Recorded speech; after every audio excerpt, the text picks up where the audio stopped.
Živijo, sem Matej Cepin in poslušate 26. epizodo podcasta Goreči grm. V njej gostim Aleša Mavra, 43-letnega profesorja zgodovine na Filozofski fakulteti v Mariboru, ki pa je v širši javnosti postal znan predvsem kot kolumnist in politični analitik. Spoznal sem ga pred nekaj več kot 10 leti in od takrat naprej me pri njem navdušujeta predvsem dve stvari. Prva so njegovi premisleki, ki so praviloma sveži, iskreni, predvsem pa se v njih čuti želja, da bi bilo življenje in sobivanje v Sloveniji enkrat v prihodnosti boljše, lepše in manj razklano.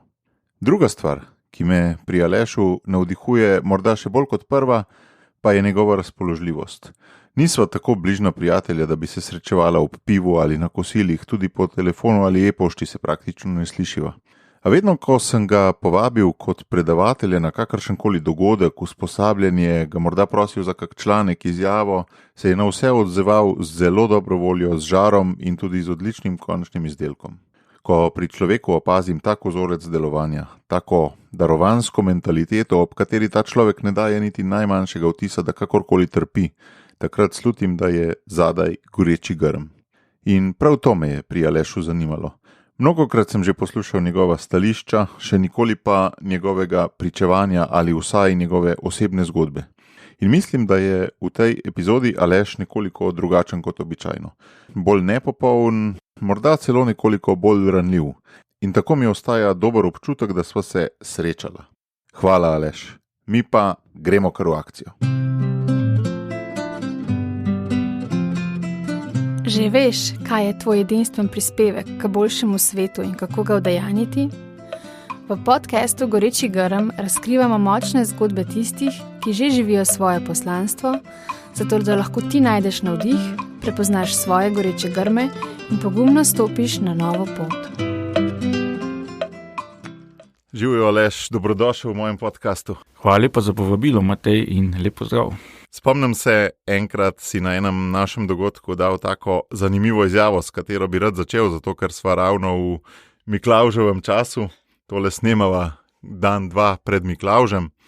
In sicer si rekel, da želiš Sloveniji, nekako tako, no, da želiš Sloveniji, da bi še ves čas imela oba, Dedka Mraza in Miklavža, da ne bi enega od njiju spet postavili na stran.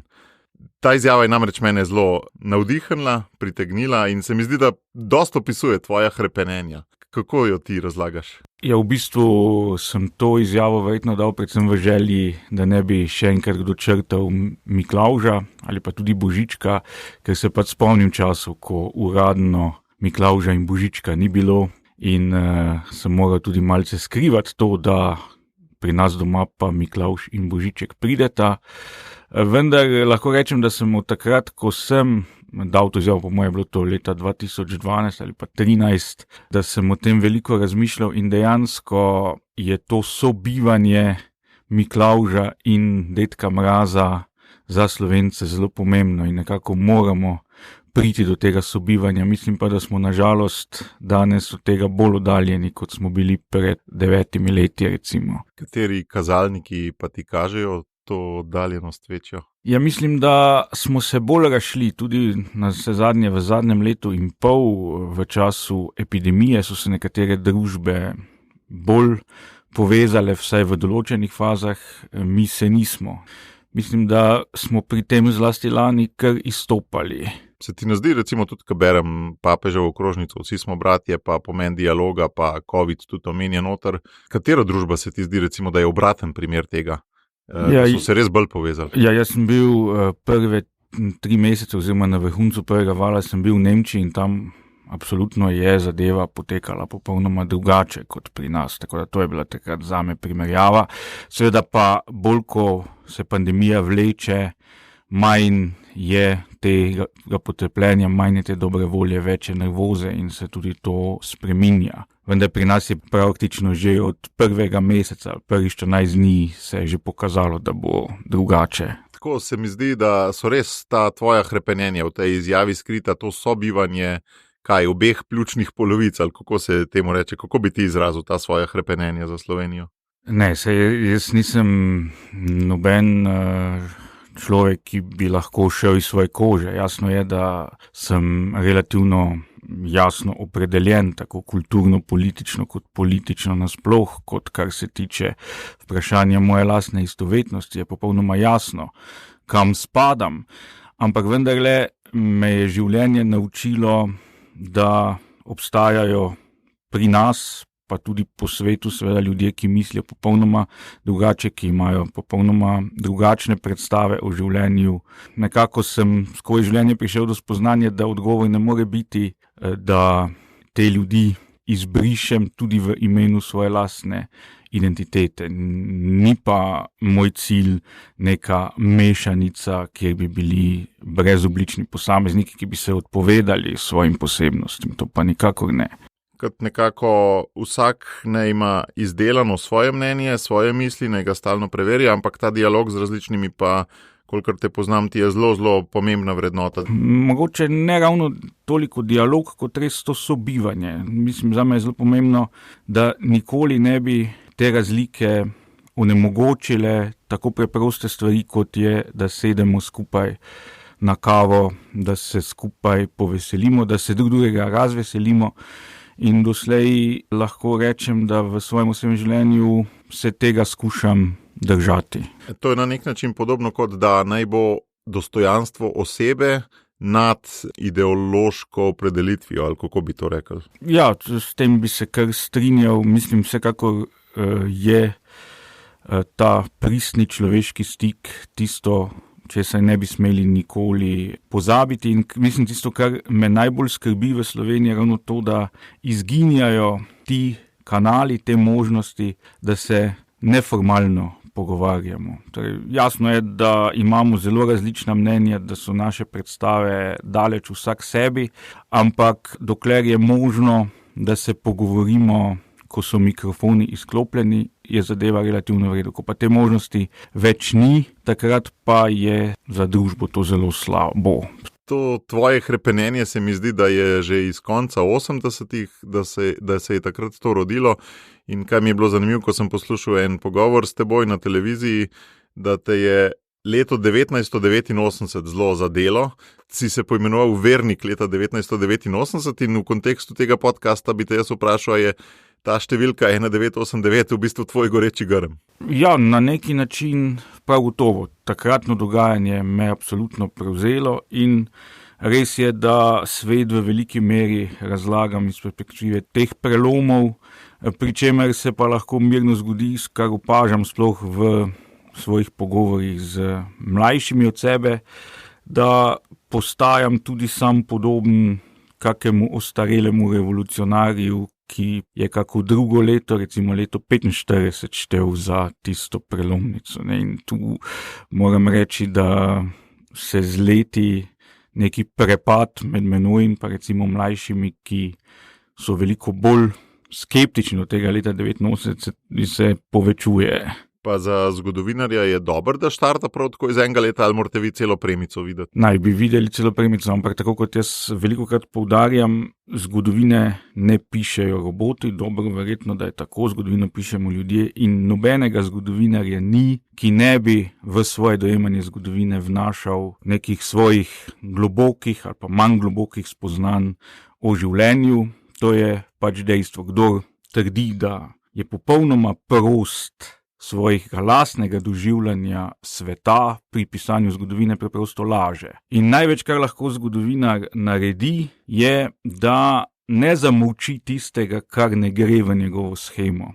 To je dejansko greh, ki ga največkrat lahko naredimo in jaz se trudim biti na tej točki pošten. Ne skrivam pa tega, da je moje razumevanje zgodovine zelo zaznamovano z določenimi osebnimi izkušnjami.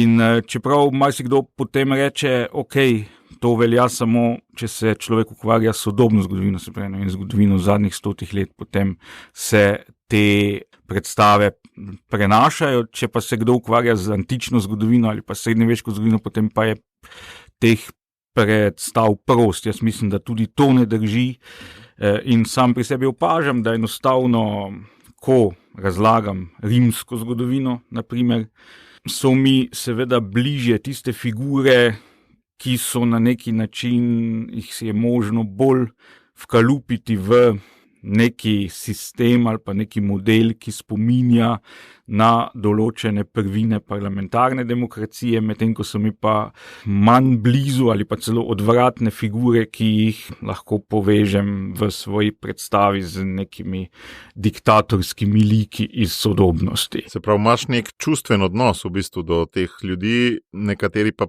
trdijo zase, da ga nimajo, če te prav razumem. Ja, in to me zelo moti. Ne. Vsi smo na isti ladji, vsi smo zaznamovani z nekimi lastnimi spoznanji. To pač ni matematika, zgodovinopisje ni matematika, to ne pomeni, da ni znanost, to ne pomeni, da ne obstajajo neki jasni principi, po katerih se zviri dela, ampak nikoli pa ne moremo odmisliti tega, kdo smo in kaj smo. In to je po svoje tudi lepota zgodovine. Moje ukvarjanje s predhodniki skoraj vedno potrdi, da lahko tudi na podlagi njihove življenjske zgodbe bolje razumem, zakaj pišejo tako, kot pišejo.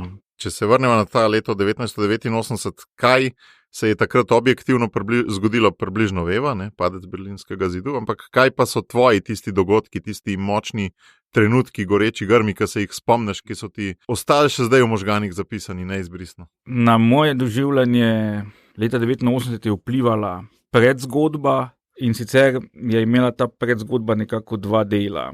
En del je bil, da je mene zanimanje za politiko zastrupilo že zelo, zelo zgodaj v življenju.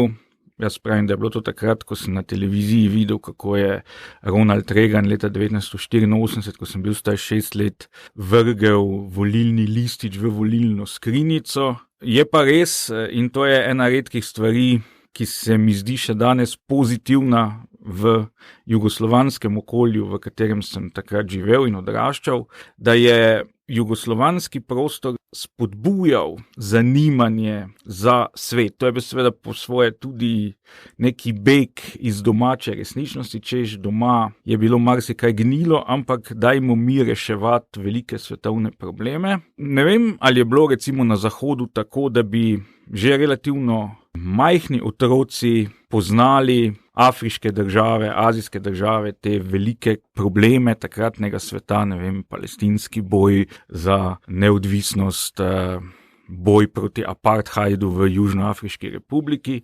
Torej, kdo se je vsaj malo za to zanimal, je o tem dobil zelo veliko podatkov ob vsakdanjem spremljanju, recimo poročil, pa tudi pogovori starši. To je bilo na neki način prisotno. Recimo spomnim se tudi, ko je umrla Indira Gandhi, oziroma bila ubita, je šla posebna številka večera in tako naprej. Tako da to nekako sem jaz pil skoraj z materinim mlekom. Mene je to pač zanimalo od nekdaj. Druga stvar pa je bilo neko posebno navdušenje nad vsem, kar je bilo povezano s katoliško cerkvijo, ki pa je morda še starejše. Mislim, da je bil goreči grm v tem primeru moje bližnje srečanje z eno kapelco na Gorci nad Mariborom, kjer so pokopani predniki moje mame. In tam je ena kapelca, kjer je prikazana Kalvarija, Jezus med dvema razbojnikoma. Mene je ta prizor tako zelo zadev. Gotovo sem bil še v vrtcu, ker sem potem nekaj časa celo v vrtcu, ker naprej risal križe in mi je potem mama tako prijazno doma svetovala, da moče ni dobro, da toliko križev riše. Mislim, da je bil to tisti dogodek. No in potem seveda se to zanimanje za politiko in navdušenje nad cerkvenimi zadevami, čeprav kot učiteljski otrok nisem takrat hodil še niti k verouku, in sem potem k verouku začel hoditi šele v 4. razredu, je sovpadlo v tem, da me je globoko pretreslo, ko enkrat v šoli nisem smel povedati, da sem med počitnicami bil pri maši, oziroma smo mi tudi spet starši odsvetovali, in da sem dobil od tistega župnika neke knjižice svetopisemsko tematiko. Takrat mi je to ogromno pomenilo, jaz bi to rad povedal v šoli, napisal v spisu, pa nisem smel. In takrat sem pravzaprav postal v svojih očeh disident. Seveda nisem bil zares disident, ker sem zato premlad, pa tudi na vse zadnje preveč boječ. Ja, v mikrookolju, ne v razredu. Ampak dobro, se nisem, potem nisem tega na veliko razglašal, čeprav sem res povzročil enkrat manjši incident, ker sem enega starega borca vprašal, ko je razlagal o narodnoosvobodilnem boju, ali so partizani praznovali Veliko noč in Božič. In tako sem postal na eni strani seveda pač v svoji otroški pameti seveda nasprotnik jugoslovanskega sistema, ki mi onemogoča, da izražam svoje veselje nad cerkvijo. Po eni strani torej kot neki fanatik, kar se tiče politike, po drugi strani kot nekdo, ki si želi demokratičnih sprememb, se nisem točno vedel, kaj to je takrat, ampak zaradi tega je potem letu 1989 bilo res kot neko razsvetljenje. Mogoče se je pa pripravljalo že prej, tam nekje se spomnim od afere Agrokomerc, mislim, da je bilo to leta 87 in pa potem tega vrhunca slovensko-srbskega spora leta 88. Pa kako je to izgledal, tak 10-letni Aleš? Kaj to si gledal, TV oddaje politične? Ker to jaz ne poznam nobenega drugega sošolca. Ne vem. Ja, meni se zdelo, da je to ljudi takrat kar zanimalo. Tudi doma smo se kar nekaj o tem pogovarjali, bral sem verjetno časopise. No, pa res že zelo zgodaj sem zbiral podatke o različnih državah, takrat so me sicer en čas so me zelo zanimale denarne valute, ne. Potem recimo zelo pomembna knjiga v mojem življenju so Zastave in grbi sveta, ki sem jo v 2. razredu, mislim, da sem jo dobil. Potem sem tudi rad gledal te partijske sestanke, čeprav so bili dolgočasni. Ali pa seveda Černobil je recimo bil ena taka točka, ne. Ja. Leta 86, ko sem bil star 8 let, pride mama vsa zaskrbljena, prevleče atlas, pogledamo, kje je Kijev, vidimo, da ni tako zelo strašno daleč, kot smo prej mislili, da je. To je bilo v zraku, potem recimo ta srečanja med Gorbačovom in Reaganom. Mislim, da se takrat tako počasi so se dogovarjali o razoroževanju. Ja, mislim, da se je takrat več o tem, se je več govorilo o politiki, kot se danes. Ja, jaz se tako doživljam ta pozna 80-ta, da so se starši v bistvu več pogovarjali, po mojem zaradi zaskrbljenosti, kaj bo. Ne? Veliko neznank je bilo, če pomislimo danes, ne? Ko je COVID, ne, je veliko neznank, ampak če pomislimo, jih je bilo takrat tudi na nek način veliko. Ne? Ni se vedel, kaj bo z našo državo, spori so bili notranji, zunanji, razpadale so velesile kot Sovjetska zveza in po mojem so bili sam zaskrbljeni in so se zato toliko več pogovarjali. Ne? Ja, res pa je tudi, da če pogledamo, kaj pa bilo na televiziji, ne, mi doma nismo imeli niti Avstrije, se pravi, smo imeli Ljubljana 1, Ljubljana 2, Zagreb 1, Zagreb 2. In to je bila pač vsebina. Danes so le serije, lahko gledaš 24 ur na dan, če želiš, pa se ne rabiš sploh. Mislim, če gledaš televizijo, ni nujno, da boš trčal ravno ob dnevnik. Ne. Mislim, da je tudi to ena velika razlika v primerjavi s takratnim časom. Ja, ampak, rekel si, da si politično opredeljen, se strinjam. Kako je do te opredelitve pa prišlo? Kako si, rekel si, da si disident postal v svoji glavi? Ampak kako si formiral politično misel, pa kdaj? Je to pa šele v srednji šoli ali skozi to vrenje prek TV Ljubljana 1 pa 2 ali si še kakšno drugo stvari? Ne, se pravi, odločilno je bilo to dve stvari. Se pravi, jaz sem katoličan, ne? Ja. In jaz sem pač za demokracijo, ker v Jugoslaviji ni demokracije, pa sem za večstrankajski sistem, ki me pač tudi čisto matematično navduševalo to, da je pač bolj zanimivo, ne, da ne dobi en kandidat 100%, ampak da en dobi 55, en pa 45, to mi je bilo že od vsega začetka večji izziv in bolj fascinantno. Da so volitve lahko analogne, ne nujno digitalne. Ta osnovna opredelitev je bila že leta 89, bolj manj tu. In kaj si takrat želel postati? Ti si bil takrat še konec osnovne šole, pa pol v srednji. Zelo hitro sem se želel postati duhovnik, to je bila nekako kar dolgoletna želja, pa zgodovinar v glavnem. Ne. Na začetku sem tako kot vsak otrok imel bolj praktične ideje, kaj bi bil, recimo v prvem razredu sem si želel, da bi bil risank, čeprav ne znam risati. No, tudi ko sem začel razmišljati o tem, da bi postal duhovnik, sem zelo težko vzdržal pri maši do konca, oziroma najlepši trenutek maše je bil, ko se je oglasila tista orgelska glasba, za katero sem vedel, da pomeni, da je konec. Dejansko mi je bilo maša popolnoma nezanimivo, tako da razumem zdaj otroke, ki stokajo, da je to nezanimivo. Si pa že želel biti duhovnik. Ja, to pa res. Ja, pa celo doma sem že maševal iz tistega molitvenika, Kristjan moli. Kaj te je pa privlačilo, pa če ti ni maša pri duhovništvu? Ja, mislim, da mašni plašči. Res vizualno? Ja, jaz sem še zdaj zelo, sem zelo mahnjen na lepoto obredja, to je bilo nekdaj zelo pomembno. Sploh pa takrat, recimo, potem v 4. razredu sem potem spoznal, da ima to, kakšne barve mašni plašč, svojo logiko, ne, in še zdaj sem zelo občutljiv na to, če se recimo duhovnik izbere napačen mašni plašč.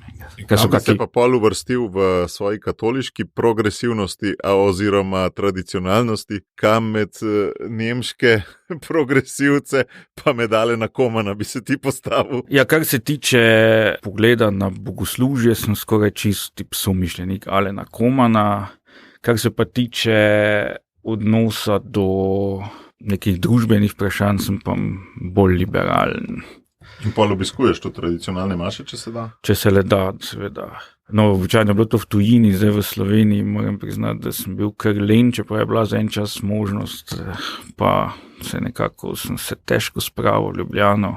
Kar se tega tiče, sem slab tradicionalist. Moja ideja tudi tukaj ni, da bi obstajala samo TLM, vsekakor pa se mi zdi, da TLM mora imeti svoj prostor pod soncem. Jaz tudi najbrž ne bi hodil vsak dan k TLM, če bi bila ta možnost. Mi včasih zelo paše, recimo kakšna 20-minutna delavniška maša, čeprav to si ljudje narobe predstavljajo, da je TLM avtomatsko dolga. Recimo najkrajše maše v življenju, ki sem jih doživel, so bile TLM, ker v Mariboru smo imeli duhovnika Ivana Bombeka, ki nikoli ni prešaltal na misal Pavla VI. In je ves čas po koncilu, mislim, da najprej nekaj druge, potem pa do smrti v frančiškanski baziliki, Matere usmiljenja, maševal, mislim, da vsak dan ob 7, pa v nedeljo ob 10:30. In ljudje so zelo radi hodili k tej maši ob 10:30, ker je bila najkrajša. Se pravi, če je oblika TLM-ja tiha maša, potem je zelo kratka. Ampak v redu, meni je vseeno, jaz povezujem TLM predvsem seveda s peto mašo, to pa paše, recimo mislim, da enkrat na teden bi, enkrat na mesec še toliko bolj, verjetno pa ne bi vsak dan. Začela sva z Miklavžem in dedkom Mrazom, pa sva skoraj organsko v bistvu prišla na ta razpon med tradicionalisti pa progresivci, se tako reče. Ja, znotraj katoliške cerkve. Koliko te pa ta delitev boli, pa kako jo doživljaš? Ja, mene zelo boli, mislim, tradicionis custodes je za mene bil kot sodni dan, ta motu propri papeža Frančiška. Mislim, da me nobena stvar v zgodovini cerkve, v mojem življenju seveda, ni tako prizadela kot ta motu propri. Štejem ga kot napad nase osebno. To je samo, da pojasnimo za tiste, ki ne poznajo. To je v bistvu omejevanje TLM tradicionalno. Ja, oziroma izražena je želja, da bi TLM izbrisali v perspektivi, ne, ker tam piše zelo jasno v tem spremnem pismu, da končni cilj vsakega škofa mora biti, da bodo na koncu vsi verniki obhajali mašo po misalu Pavla VI. Se pravi, končni cilj je uničenje tradicionalne latinske maše, tu se ni kaj sprenevedati. Nažalost se je ta sovjetoidni model potem v zadnjih mesecih še ker najprej sem vseeno upal, glede na to, da so bili odzivi celo pri progresivcih zelo zadržani, sploh v Franciji, ki je nekako matična dežela tradicionalističnega gibanja, sem potem mislil, da bo vseeno v krožku okoli papeža zmagalo toliko zdrave pameti, da ne bodo vztrajali pri uresničevanju tega motu proprija po črki. Nažalost, očitno je tukaj pride v ospredje ta papeževa samovšečnost oziroma prepričanje I am the Pope. Torej, moja beseda je zakon. In no, sicer nisem pesimist, jaz mislim, da bo pač pred zgodovino bodo ti ljudje osmešeni, bodo izpadli kot kekci, če se tako izrazim, ker so poskušali uničiti nekaj, kar je vendarle na koncu od Boga. Pač boli me ta prevlada ostarelih koncilskih revolucionarjev v okoli papeža, se pravi tistih ljudi, ki so svojo mladost doživljali v času drugega Vatikanskega koncila, pa so naredili isto napako, kot jo mogoče tudi jaz delam. Namreč, da enačim svojo mladost, ki je bila leta 1989 z mladostjo nasploh, in mislim, da je to nekaj, kar je večno aktualno. Ampak leto 65 je za današnjega mladega prazgodovina in mu ne pove nič. In ne morejo ti ljudje iz leta 65 vsiljevati nekih takratnih idealov sodobnim mladim. In tu je, mislim, da velik nesporazum med avtorji tega motu proprija in današnjimi katoličani. Kakšna je pa tvoja razlaga tega, da se vse več mladih tradicionalnih latinskih maš poslužuje? Ja, no, vse to so dejansko v zgodovini cikli. Jasno, da ne vem, leta 65, ko je bila ta maša, ali pa ne vem, 60, ko je bila ta maša standardna, je bila večja verjetnost, da si bodo ljudje želeli nekaj drugega. Ne. Pri naši generaciji pa pač tako, ne, zdaj mi smo navajeni seveda na neko klasično izvedbo maše po misalu Pavla VI. To je tista maša, s katero sem se jaz srečal samoumevno, ki mi je ogromno pomenila. Tu bi mogoče posebej izpostavil, da me je za lepo bogoslužje najbolj navdušil nekdanji celjski škof dr. Stanislav Lipovšek, ki je bil takrat župnik v stolnici v Mariboru. Jaz sem takrat res pil meni se je zdelo, no, to dodelano bogoslužje v mariborski stolnici je bilo takrat zame absolutni ideal. Ko sem šel prvič k TLM leta 1989, mi to ni zdelo nič posebnega. Potem so pa seveda spoznavali TLM, mogoče mlajši od mene še bolj kot jaz, predvsem preko YouTubea, preko interneta. In smo pač ugotovili, da obstaja pa še neko bogastvo, ki nam je bilo dejansko prikrito, ki so nam ga prikrivali. In to nas je malo jezilo, ne, zakaj bi nekaj, kar je bilo dobro, zakaj bi to skrivali. In iz tega se je potem razvilo neko širše gibanje. Jasno je, da bo prišel verjetno neki cikel, ko to ne bo tako zelo ampak trenutno pač je ker je nekaj drugačnega, ker nekaj se zdi bolj svežega, kot pa to, kar lahko vsak dan srečujemo. V obeh primerih za uporništvo, ne? Ja, seveda. Jaz mislim, da nekoč sem celo izrekel misel, da zna biti, da vsaj v tem našem zahodnem svetu bosta čez nekaj desetletij dejansko kot neki obliki bogoslužja, ki bosta ljudi res nagovarjali, ostali TLM in pa skavtska maša. Ne vem, ali je to res, ampak mislim, da takrat je pač bil sem pričan, da bo tako. Čeprav res pa je, da v Sloveniji je klasična izvedba maše po misalu Pavla VI. Veliko bolj tradicionalna kot pa v zahodnji Evropi. Ne. Torej, dejansko veliko več elementov neke bogoslužne tradicije je ostalo v Sloveniji, kot pa jo recimo srečujem že v Nemčiji, kaj pa šele na Nizozemskem. Ti, ki smo že pri tej temi, kako se je pa pol tvoja duhovniška zgodba razpletla oziroma karijera? Ja, torej jaz sem bil prepričan, da bom duhovnik, torej lahko rečem verjetno, bi rekel, da sem imel ta klic, tudi mislim, da me bo to, da nisem odgovoril na neki način do konca življenja, vsaj tu in tam preganjalo. Zdaj jaz sem razmišljal seveda, da bi stopil na to duhovniško pot že takoj po srednji šoli, potem se za to nisem odločil, sem pa v 4. letniku fakultete postal kandidat križniškega oziroma nemškega reda na Šišenski 30, kar pa sem potem prekinil po približno 1 letu, torej 2002 sem potem pred noviciatom izstopil. Danes, ko gledam nazaj, bi rekel, da sem bil preprosto premalo pogumen, oziroma moram reči za svoje življenje nasplošno, da zame velja tisto, kar je rekel Al Pacino v filmu Vonj po ženski na tisti sodni obravnavi. Na koncu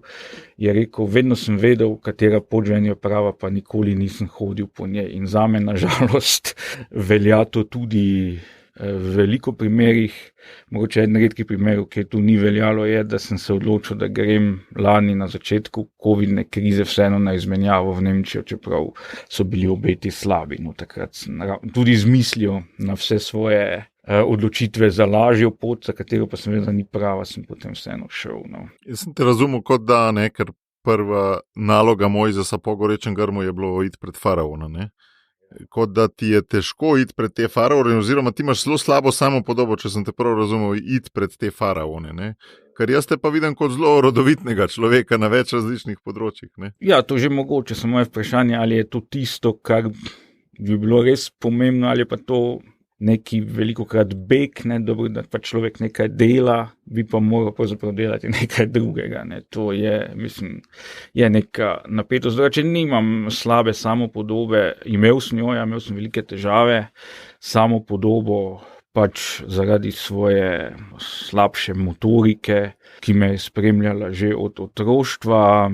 To nama je sicer skupno, da nimava vozniškega izpita, ne. Yeah. Dobro, seveda sem bil tudi zelo slab pri telovadbi, spomnim se, kakšen šok je bil zame, recimo šola v naravi, nisem rekel šola v naravi, ampak obvezne izbirne vsebine na Medvedjem Brdu v 3. letniku, ko bi moral plezati tam po steni in sem se dejansko smešil pred vsemi sošolci. To me je kar dolgo teplo, je pa ravno moja križnična izkušnja mi tu zelo pomagala. Ne. Takrat lahko rečem, da je to bilo eno redkih obdobij v življenju, kljub vsemu, kar je mogoče tudi deloma prišlo v javnost o tej križniški skupnosti. Ampak to je dejansko, tudi če zdaj rečem, da sem zaradi tega izstopil, je to vendarle v veliki meri izgovor, ker na koncu bi lahko bil malo bolj pogumen. Ampak kakorkoli ta izkušnja življenja v skupnosti, za vsaj nekaj sokandidati, s katerimi sem se res dobro razumel in imel skupne interese, me je zelo obogatila in takrat sem pravzaprav tudi premagal ta strah pred življenjem, ker prej sem se vedno bal, kako bom premagoval vsakdanje izzive zaradi te svoje motorične oviranosti. Tam sem pa videl, da če si v skupnosti, ni tako zelo težko, recimo tudi čez nekaj časa sam primeš za šavflo in začneš kidati. Če si sprejet. Tako, in potem mislim, da je bila to takrat prelomnica in od takrat nimam več težav s samopodobo. Nisem mislil prav splošne samopodobe, ampak samopodoba v smislu odgovarjanja na božje klice. Ne, ampak res pa je, da sem imel težave s samopodobo. To je živa resnica. Ne. Tudi to nama je skupnega. Ne. Jaz sem tudi v osnovnošolskih letih, ravno zaradi telesne vzgoje, telovadbe, tako imenovane, ne, ki veliko velja pri fantih v osnovni šoli, saj takrat je v 80-ih, ne. In si pol avtomatsko, to je bolj pomembna je telovadba, kako si ti pri telovadbi kot pri likovnem, recimo. Ja, no, sigurno likovna je bilo res težko učiti že v naših časih, kar pa šele zdaj, ne, ali pa glasbeno vzgojo. Ti, kako pa potem, čeprav razumem, kako se je pa potem tvoje poslanstvo nekako je mogel priti do nekega še enega klica, da si zdaj tak multitalent na nek način, ne? Da si, koliko diplom imaš ti narejenih? No, dobro, zdaj to z diplomami, mogoče se to niti ni tako zelo pomembno, se po svojem je nerodno, zdaj, ker res ta pogled na moj študij deluje zelo cikcakasto danes. Osnovni problem je v tem, ne, moje temeljno zanimanje, poleg pač duhovniškega poklica, moram reči, da teologija kot taka, razen določenih panog, se pravi liturgike, cerkvene zgodovine, svetega pisma me niti ni zanimala, čeprav sem to tudi študiral, ampak zanimala me pa vedno zgodovina. Zdaj, pri zgodovini je bil pa en problem, ne, ki je malo povezan s tem, mojim družino leta 1989, namreč jaz sem zelo dolgo, sem čisto not padel v zgodovino in se popolnoma vživel v določena obdobja, ne s tem mogoče povedano, da je ena faza, ko sem bil zagrizen monarhist, no se v bistvu zdaj na neki filozofski ravni sem to mogoče še vedno, nekako pa zdaj to ni neka huda prioriteta. Ampak res me je bilo malo strah, da če bom to še študiral, da bom potem na neki točki popolnoma odtaval iz realnosti. In to je bil en od razlogov, zakaj se nisem odločil za študij zgodovine, kar bi bilo najbolj logično. In potem sem pač neke nadomestke. Zdaj, danes mi je v bistvu žal, ker me je navdušila latinščina, grščina. Res pa je, da sem imel fiksno idejo, da nikoli ne bom obvladal naglasov v grščini, ker tudi v slovenščini jaz sem znal naglaševati besede, ampak nisem pa znal tega označiti, če mi je kdo rekel, kje je naglas, nisem tega slišal in me je ta strah odvrnil od tega, da bi recimo študiral klasično filologijo, tako da sem latinščino potem študiral vzporedno, kot osnovni študij pa sem res imel slovenščino in teologijo, pač kot neki nadomestek te zgodovine in latinščine. Ampak zgodovine pol nisi nikoli ali si jo pol kasneje? Ne, potem sem doktoriral iz zgodovine, tako da zdaj se zadeve so se nekako potem s časoma postavile na pravo mesto. Mislim, da Se pravi, so ene 4 take temeljne, če te prav razumem, smeri: teologija, slovenščina, zgodovina, pa kaj si že rekel? Pa latinščina. No, v bistvu sta zgodovina in latinščina. To delam in mislim, da je da sem tu na pravem. Mislim, koliko pač lahko sem na pravem mestu. Kako pa potem pridejo zraven vse te več kot le služba stvari, ne? Namreč v medijih si prisoten kar dosti in kot kolumnist in bil si dolga leta urednik časnika, spletnega časopisa. Potem gledališče sem zasledil tudi, da je neka tvoja strast, da si tudi že nekaj pisal. Kako to vse pride zraven? Ko razmišljam, kaj bi počel, če bi lahko res tisto počel, kar bi si najbolj želel, si danes mislim, da bi pisal scenarije ali pa dramska besedila. Je pa res, da če bi to postalo služba, pa bi na leto moral oddati 5 scenarijev, bi bilo enaka muka, kot je pač zdaj ukvarjanje z zgodovino. Rajš bi imel fikcijo kot pa ta realni svet? Ne vem, nisem nikoli v tem smislu razmišljal. Vsej v bistvu fikcija, se v scenarije ravno tako vpletaš resničnost. Ne vidim tu zelo ostre meje. Mislim, odvisno seveda, kaj pišeš, ne? Ampak se na vse zadnje tudi Igro prestolov je mogoče razumeti kot zgodovino povedano na drugačen način, ne? Tako da tu ne bi videl neke težave. Res je, da me to pisanje sicer ne imam več ravno za gledališče, res je, da je bil en moj tekst 2krat uprizorjen, obakrat je režiral Sekou Madi Kondé, ki je bil moj nekoliko mlajši kolega na gimnaziji. Zelo me je veselilo včasih pisanje, torej pisanje leposlovja, s tem, da se mi zdi, da drama je nekako zame popolna forma. Torej, ni treba toliko napisati kot pri romanu, pa vseeno lahko poveš nekoliko več kot z neko lirsko pesmijo. Seveda z lirsko pesmijo lahko poveš vse na zelo majhnem prostoru, ampak moraš biti res dober. Pri drami je pa to nekoliko lažje. Tako da to me zelo veseli, tudi še zdaj rad kako božično prigodnico napišem. In mislim, danes si predstavljam, da bi to počel, če bi lahko res delal tisto, kar bi si sam želel. Včasih sem razmišljal recimo tudi, da bi se preživljal kot prevajalec, vendar žal mislim, da imam malo premalo zicledra za to, da bi res lahko od tega živel. Torej, sploh pri prevajanju z latinščine je stvar, ker zahteva veliko koncentracije, ki mi je meni malce primanjkuje. Mi je žal, da nisem več prevajal iz latinščine, mogoče bom še to kdaj not spravil. Drugače sem pa kar zadovoljen s tem, kar počnem v službi. Če poučuješ na fakulteti, se med drugim ni treba ukvarjati z disciplino, kar mi je povzročalo velike težave. Na srednješolski stopnji, ki sem sicer rad učil v Želimljah pa v Celju, tudi sem bil malo bolj korajžen v razredu, kot sem zdaj, in nekateri moji dialogi z učenci, dijaki so mi res ostali v lepem spominu. V kakšnem smislu to korajžen? Vse lahko povem en primer, upam, da sem že ti izrezal, če ne bo primeren. Recimo enkrat, to je bilo v Celju, sem učil kmalu po razhodu s križniki, to je bilo 2002, sem pa učil 2003-2004 v Celju.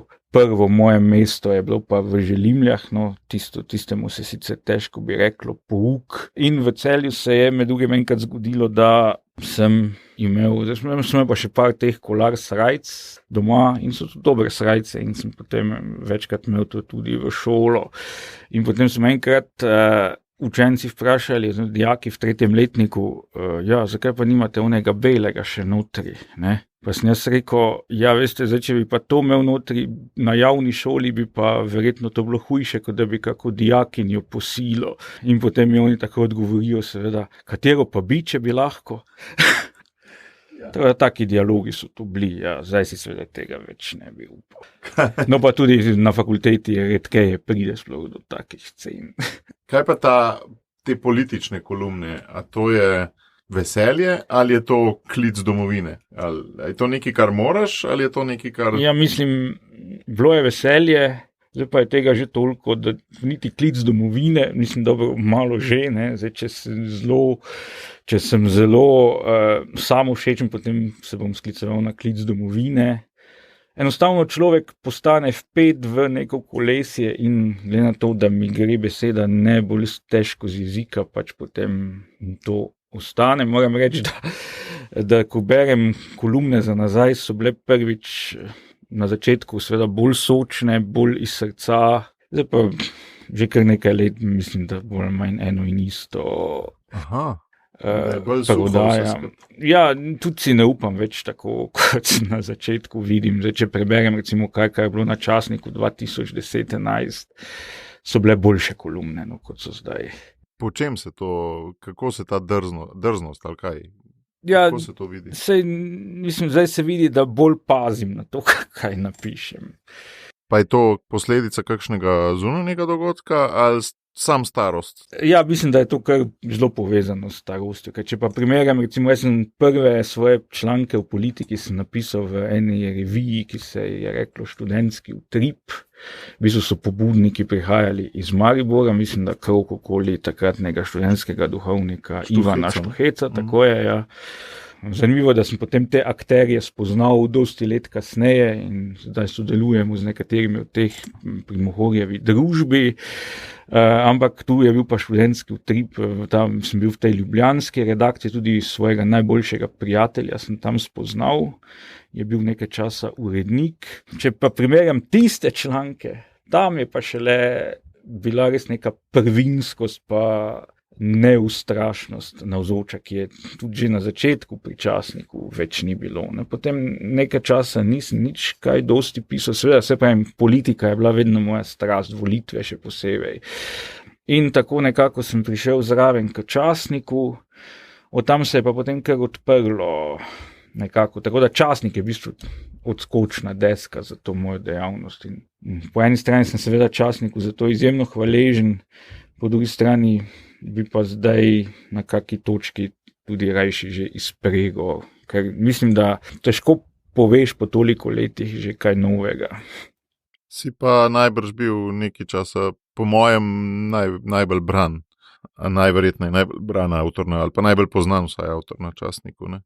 Če danes gledam nazaj, so to je bila slavna leta, tam 2010-11. No, zame je bil velik šok, potem seveda rezultat volitev 2011, kot sem večkrat rekel, tudi na naših božičnih srečanjih na Socialni akademiji.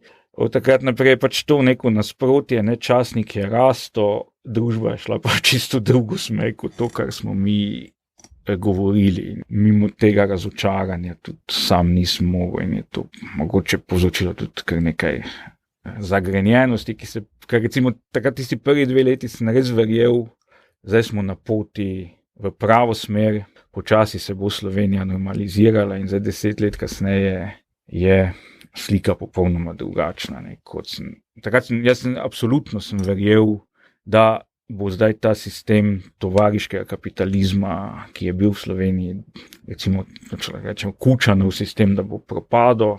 In to bi se pravzaprav na volitvah 2012 tudi moralo zgoditi, pa se ni. Ne. In to je verjetno povzročilo neko zagrenjenost. A ti si res mislil, da boste z enim medijem, časnikom, pomemben dejavnik pri Ne, tega seveda nisem mislil. Jaz sem celotno družbeno sliko sem odčitaval, kot da gre v tej smeri in tu sem se pač absolutno motil. Pocenil sem predvsem to nepripravljenost Slovencev na spremembe. Kako bi zdaj po vsem tem, kar so govorila, opredelil svoje poslanstvo? Kaj želiš dati svetu? Kaj želiš, da bi bila tvoja dediščina, tvoja zapuščina? Ja, vidiš, to je moče narobe. Ker mislim, da je bilo nazadnje pri križnikih, da sem točno vedel, kaj hočem v tem svetu. Zdaj pa pravzaprav ne vem, če sem čisto iskren. Delam pač tisto, po eni strani tisto, kar mi prinaša vsakdanji kruh. Se trudim pri tem, sem mogoče vsaj v neke vrste učbenik je iz tega nastal, knjiga Od klinopisa do Teodore, na to sem kar ponosen. Kar se pa tiče te postranske dejavnosti, ki verjetno vzame celo več časa dan danes, pa seveda si želim prispevati k neki normalnejši Sloveniji, kot je ta, ki jo danes vidimo, k neki Sloveniji, ki bo tudi bolj spravljena s svojo zgodovinsko dediščino, kjer bo možno to sobivanje različnih pogledov na zgodovino. Kar se pa tiče Evropske unije, ki sem jo kot neki goreč Evropejec tudi ves čas spremljal, tu pa lahko rečem, da pa gredo stvari pa sploh popolnoma v napačno smer. Tako da zadnje čase se ti zdi, da je EU še bolj zabluzila kot Slovenija, ne? Ja, se mi zdaj v tem trenutku zdi, da je vseeno v Sloveniji kljub tem našim težavam z dediščino totalitarnega sistema, da je več zdrave pameti in sem pravzaprav bolj optimističen, da bodo Slovenci ločili zrnje od plev na koncu, kot pa recimo Evropska unija kot celota. Včasih smo pa mislili, da nas, hvala Bogu, da smo v EU, ne? Ne, to sem ja še vedno, mislim, ali pa vse do letos sem bil popolnoma prepričan, da je ravno EU tisti ščit, ki nas brani pred tem, da popolnoma ne zabluzimo ali pa da se to brezno naših nesoglasij popolnoma ne odpre. Ne. Ampak to, kar pa se zdaj zadnje čase dogaja, pa recimo jaz nekako od začetka očitaval koronsko krizo kot vseeno kot krizo tega socialno-liberalnega načina življenja. Ne, pa sem mislil, da bo na tej točki prišlo do kakih sprememb, ampak dejansko se ni nič spremenilo in ni videti, da bi to kakorkoli vplivalo na te, po mojem mnenju, negativne trende. No.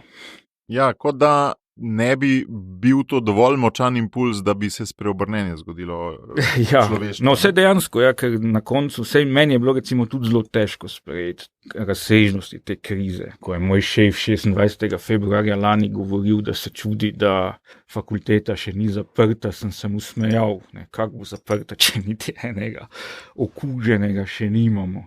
Tako da jaz sem se kar zelo boril s tem, da sem to sprejel, ni mi bilo pojemljivo, kako smo se bili v 3 dneh pripravljeni odpovedati vsemu tistemu, kar sem štel kot civilizacijske pridobitve. Zelo mi je bila blizu recimo takrat misel Georgea Agambena, tega italijanskega filozofa, ki je nekako še zdaj je veliki anticepilec, ampak je takrat govoril v tem smislu, da sej ni golo življenje edino, kar šteje v svetu. Ne? Ampak dejansko najtežje je recimo človeku našega časa je to sprejeti, da so stvari, nad katerimi nimaš popolnega nadzora, ki jih ne moreš popolnoma predvideti. In pri meni je dolgo trajalo, no, ampak recimo, da sem tam nekje pri drugem valu, mi je dokončno kliknilo, da je to taka stvar. Nekateri drugi moji prijatelji so recimo že takoj opozarjali na besede Janeza Kresnika, niti dovoljeno imeti žene svojega brata. So nekatere stvari, ki pač ne gredo, ne, in nimamo na to vpliva. Tako da, nismo vse mogoče. Tako, ja. Ne, sem mislil, da bo to mogoče vplivalo tudi širše, ampak očitno ni. Smo toliko prepričani očitno, da še vedno, da smo vse mogočni, ne, da ni dovolj močen impuls. Ne, tako. No, po drugi strani pa seveda tisto, kar me tudi malo bega, je tudi to, da se med katoličani, da se je odprla taka razlika, ne, v dojemanju te krize. In to je mogoče tisto vprašanje, ki se ga javno manj zastavljamo, je pa zelo pomembno. Ne. Potrebujemo veliko bolj notranji dialog med katoličani, kot pa zunanjega z tistimi, ki niso katoličani. Ne. Ja, se mi zdi, da to sta sicer dve različni stvari. Ne, jaz recimo, glede na pač, kako sem jaz prišel in do cerkve in v politiko in tako, je seveda v moji otroški pameti je veljala dogma. Ne, katoličan je v slovenskih razmerah tudi desničar. Ne, in se to večina zunanjih opazovalcev tudi to tako gleda. Ne, čeprav je to zelo poenostavljeno in tudi narobe, ker to v resnici ne drži. In potem je bil recimo zame šok, niti v srednji šoli še tega nisem dojel, ampak potem na fakulteti, recimo sem eno sošolko, ki je bila zelo aktivna skautinja, pa v župniji in tako dalje, in potem mi reče, ja, jaz pa bom bolj Drnovšek, ali pa ne vem, Drnovšek je za mene največji slovenski politik, ali pa recimo še ena skautinja, ja, se najbolj celo poznaš, ne, sem bil srečen, ko sem jo videl. Je bila sicer tudi na gimnaziji moja sošolka, ampak smo se malo srečevala. Pa jo vidim pri frančiškanih, pri študentski maši in sem ves blažen. Ne, takrat mi je to blazno pač pomenilo, recimo, da bi jaz imel v srednji šoli takega profesorja, kot je Ivo Kržena, škofijski, pa jaz bi prah lizal pred njim, ker seveda, jaz sem hodil pač na državno šolo, na drugo gimnazijo in tam sem bil dokaj osamljen in čudak katoličan. To je zelo vplivalo name v več vzih, predvsem mislim, da tudi v tem, da sem se pa moral že zelo zgodaj soočiti s tem, da enostavno ne mislimo vsi enako, oziroma da so ljudje, ki imajo popolnoma drugačen pogled na svet kot jaz, ne, in da je to dejstvo. No, ampak kaj sem hotel povedati? Skratka, prvi je bil pa zame šok, ko se s to isto sošolko pred cerkvijo pogovarjam, ja, pa so bile ravno predsedniške volitve leta 97, pravi, ja, no, jaz sem pa volila Kučana, ne, in to je bilo takrat zame popolnoma novo in nepredstavljivo, ne. In to je zdaj eno, drugo je pa ta naša delitev glede korone, ne, ki je tudi zelo izrazita med katoličani, ne. Ja. Pa ne gre po tej običajni delitvi levo-desno. Ne, je spet ena nova. Ne? Ja. No, se ima celo tudi na vse slovenski ravni, ima celo potencial, da preseže ta tradicionalni slovenski razkol, o katerem govori Možina, ne. Ja. Čeprav je vprašanje, lahko da bo imela tudi kakšno dobro posledico te nove. Ja, no, če ne bo ta razkol spet tako izključujoč, kot je bil prejšnji. Ne? No, mislim, upam, da se ne bomo pobijali. No. Bil si prevelik optimist za slovensko pot in si razočaran na nek način ali pa začuden, koliko je delitev. Potem omenil si delitve znotraj cerkve. Omenil si delitve, oziroma da EU, ki smo vsi mislili, da je boljša zgodba od Slovenije, ne? Da je se ti zdi zdaj še slabša zgodba. Ne? V resnici nisi najbrž tak pesimist, ne? Ne, se to, mislim, da se tudi sami o sebi čudim, da mislim, ton večine mojih javnih oglašanj je pesimističen. Ampak jaz v resnici rad se smejim in tudi moje izkušnje z ljudmi so v 99,7% zelo dobre. Tako da jaz sploh bi rad presegel ta pesimizem, se trudim, ampak očitno premalo v javnem oglašanju in pisanju. Je pa res, da včasih so pač ti simboli, ki si jih želimo, pomembnejši od ljudi. Ne? In tudi gotovo, da kažem to, kar si jaz želim, nekakšna naj bila Slovenija. Ne vem, včasih sem pač fantaziral, ne, da nekoč bo Slovenija taka, da na praznik svetega Jožefa, zavetnika slovenskih dežel, bo vsako leto otvoritev zasedanja slovenskega parlamenta, ki se bo začela z mašo v stolnici in potem bo slovesni sprevod v parlament, kjer bo, ne vem, visel velikanski križ. Ne. Zdaj, če si to želiš in če je to cilj, potem je jasno, da si razočaran. Ne. Tako da mogoče manj simbolov tudi bi moral si želeti v svojem vsem življenju, pa več srečevanj z ljudmi in potem bi tudi v javnem oglašanju bil verjetno manj pesimisti. A veš, da tudi, ko si govoril o tvojih gorečih grmih, ne, so bile predvsem slike. Ni bilo toliko besedil, ne. Bilo je slika Regana na volitvah, bila je slika Kalvarije na tej gorci, ne. Veliko je bilo slik v resnici, ne? Ker jaz sem tebe skozi spoznaval skozi medije, da ti beseda dobro teče in jaz sem mislil, da si človek besede, ne pa profesor pa to, ne? Ampak danes sem spoznal, da si zelo veliko tudi človek podob in simbolov in slik, ne? Seveda, ja, to se pravi, ne tudi pri Bogu služil, ne, to zame bilo blazno močna doživetja, so bile te recimo maše v stolnici tam leta 89, 90. In takrat je pač vse izgledalo, da bo to nekako postalo mainstream, pa ni, ne. In verjetno jaz pišem pač iz tega razočaranja, ampak sej verjetno ima vsak neke take nerealne predstave. In mogoče viš, to je dobra spodbuda, da mogoče malo več delam na tem, da razgradim to obsedenost s simboli, pa prelijem nekega srečevanja z ljudmi, ki pa je, kot rečeno, zame, imam zelo malo negativnih izkušenj v življenju, moram reči. Je tudi ena stvar, simbol, na tvojem Facebook profilu je ukrajinska zastava.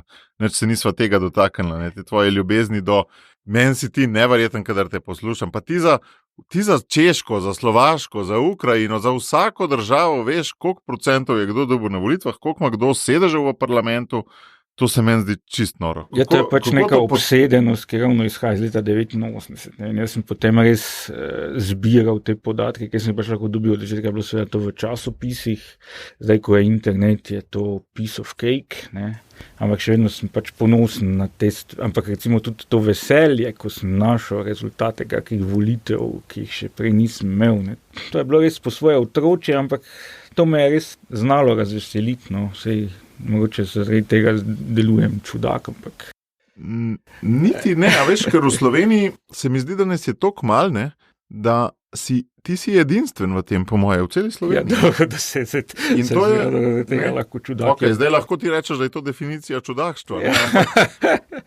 No, ampak meni se zdi, da rabimo orožje za to stvar in meni se zdi ravno edinstvenost tisto, k čemur moramo stremeti. Ne? Ja, mogoče, no hvala lepa, ne, ampak pač res me je navdušilo in to navdušenje na neki način še traja. Ja, to se je prelilo kaj? Iz tiste, če sem te prav slišal, iz tiste knjige o grbih in zastavah in pol iskanju kovancev in valut in registrskih tablic, se je prelilo zdaj v to, da si politični analitik, ne? Ker za Slovenijo imamo tako, a veš, za Slovenijo imamo 50 političnih analitikov, ki jih recimo, ne bova rekla, da jih vse v Odmeve povabijo, ker niso primerni, ne? Ampak, 10 jih povabijo v Odmeve, 40 jih imamo pa še, ne?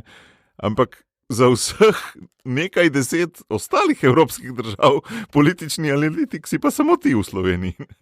Ja, no in mislim, do te mere, da vse številke na pamet veš. No, ali pa vse znam dobro blefirati. Ja, kaj tak noben ne gre preveriti. No, ampak kaj je ta ukrajinska zastava? V čem je?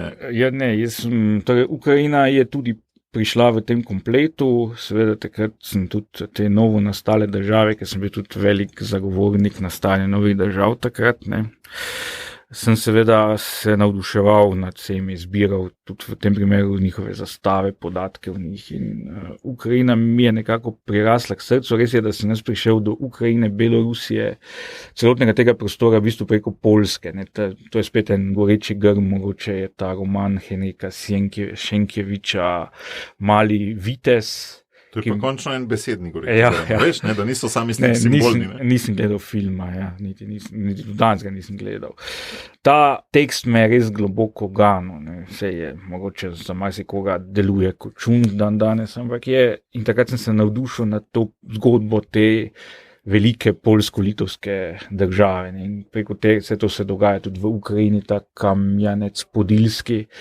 In potem je pa to navdušenje nad Poljsko, ki je trajalo, še vedno, Poljska je zame še vedno ena najpomembnejših referenčnih točk, ne, zelo dostikrat sem bil tam, čeprav moram reči, da to se na mojem boljšem znanju poljščine nič ne pozna, ker to je res težek slovanski jezik. Ampak je potem preskočil to nekako na Belorusijo najprej, ker pa je bila Belorusija dolgo časa popolnoma brezupna, je potem bila Ukrajina tista, ki pa je vendar imela neki demokratični potencial in seveda meni se je utrgalo dvakrat, 2004, ko je bila oranžna revolucija konec leta in potem 2013-14, ko je bila ta euromajdanska revolucija. S tem sem se res popolnoma poistovetil, no, in ta zastava, pa tudi ta slogan Herojem slava, oziroma slava Ukrajini, herojem slava je še vedno iz tistega časa, no. Sem bil potem večkrat v Ukrajini v zadnjih letih. Pa seveda, kljub temu obstaja neka stvar, ki jo težko pojasnim, ne, kljub temu, da me seveda navdušuje to ukrajinsko domoljubje njihovo, sploh na zahodu, enako kot recimo vidim tudi na Hrvaškem. Ampak po drugi strani pa tisto, kar je vseeno popolnoma s tem nezdružljivo, je pa to, da pa vsi bežijo na zahod. Res je, da so gospodarske razmere zelo slabe v povprečju, ampak to je nekako nezdružljivo s tem ogromnim rezervoarjem patriotizma, vsi pa ob prvi priložnosti gredo na zahod, kjer tega patriotizma ni oziroma ni cenjen. Aleš, hvala ti, da si v Sloveniji, po mojem mnenju, rodoviten v kontekstu državljanske pismenosti. Sam tudi čutim en mali goreči grm na to temo, namreč to je en del mojega, po mojem, poslanstva na Socialni akademiji, da krepim državljansko pismenost, ne, mogoče to en delček moje zapuščine, ki jo želim doseči in ti si mi vsekakor večkrat učitelj na tem področju, ko preberem kakšne tvoje članke ali pa razmišljam o kakšni tvoji kolumni. Hvala ti in želim ti še naprej veliko rodovitnosti. Hvala lepa za povabilo in hvala lepa za ta res dobro vprašanje. Hvala tudi za tisto vprašanje o tradicionalizmu, to mi je veliko pomenilo. No, upam, da bova še sodelovala, pa da bo naslednje leto spet božično srečanje v živo. Če si odprt za sodelovanje, imam jaz že par idej, da se slišimo po oddaji. Hvala lepa.